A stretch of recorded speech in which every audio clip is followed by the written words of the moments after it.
what's up everybody? It's your boy Phoenix here. Welcome to part 2 of Story Time. And this time we cover another one of the beautiful creatures called the Butcher. Let's get into it. The documentation is clearly unreliable. As we piece together the puzzle, we are forced to make many leaps of both logic and faith. Inconsistencies are not altogether surprising considering the source and the subjectivity of remembered experience. The big picture makes a certain kind of sense, follows its own internal logic. In spite of that, even I have trouble believing what I found in regards to its first appearance in Louisiana. The huge bloated body, clearly a relative of the meathead, and we'll talk about them another time, with bits of wood and metal protruding from the skin. A leather apron covers the horrors of its torso, the head of a pig, and somehow this is the detail that I find the most difficult to believe, a flaming hook. Yeah, that's right guys, watch out for this thing right here.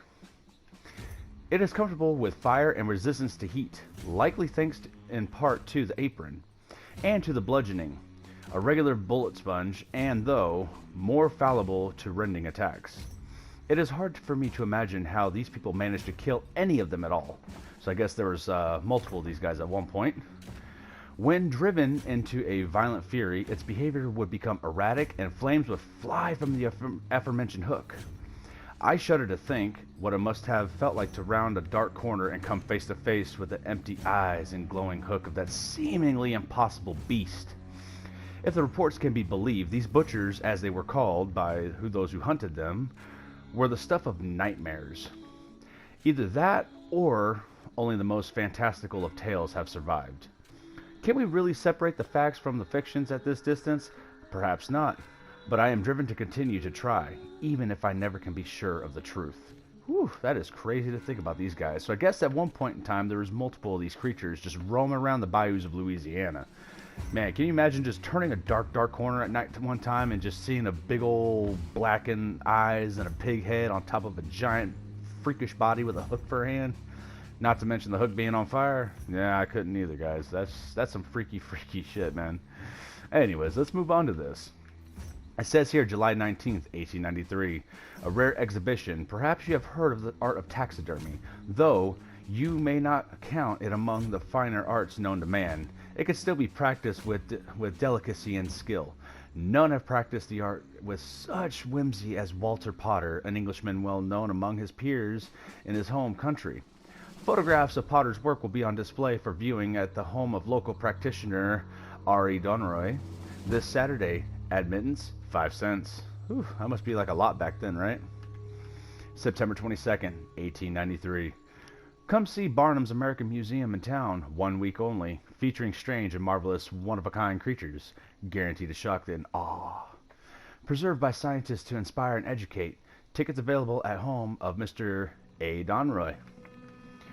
June 1st, 1894. You'll never say goodbye to this rover. If you are mourning the passing of your favorite pet, consider the services of Mr. A. Donroy. Birds, dogs, rabbits, squirrels, and cats can be preserved to stay with you always. Remember the good times you shared and amuse your guests. Call at home of Mr. Donroy between the hours of 11 and 3 for consultation. March 31st, 1895. Ready for his profession?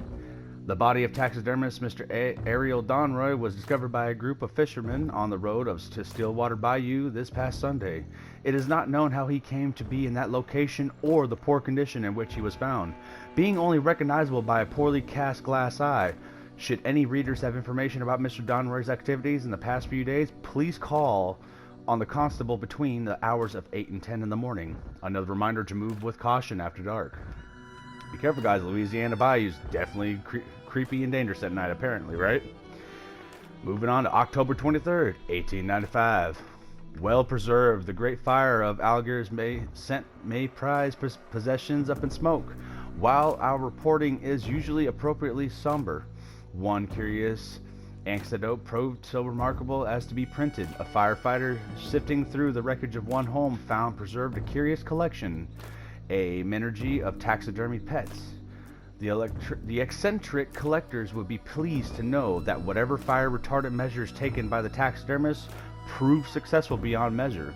So I guess this guy was so good at his work that even when he was done putting everything together, I guess he put some sort of like coating on the on the art projects to where, and I guess they survived fire. It's kind of cool. I guess back in the late 1800s they had fire retardant equipment. That's actually kind of cool to know. Well, anyways, that's gonna do it, guys. I hope you guys enjoyed this information about the beautiful butcher here. Get you guys one last look right there, and I hope to see you guys on the next one. If you guys enjoyed this, hit that like button, smash that big red button if you're new, and I appreciate you guys, and I'll catch y'all on the next one. It's your boy.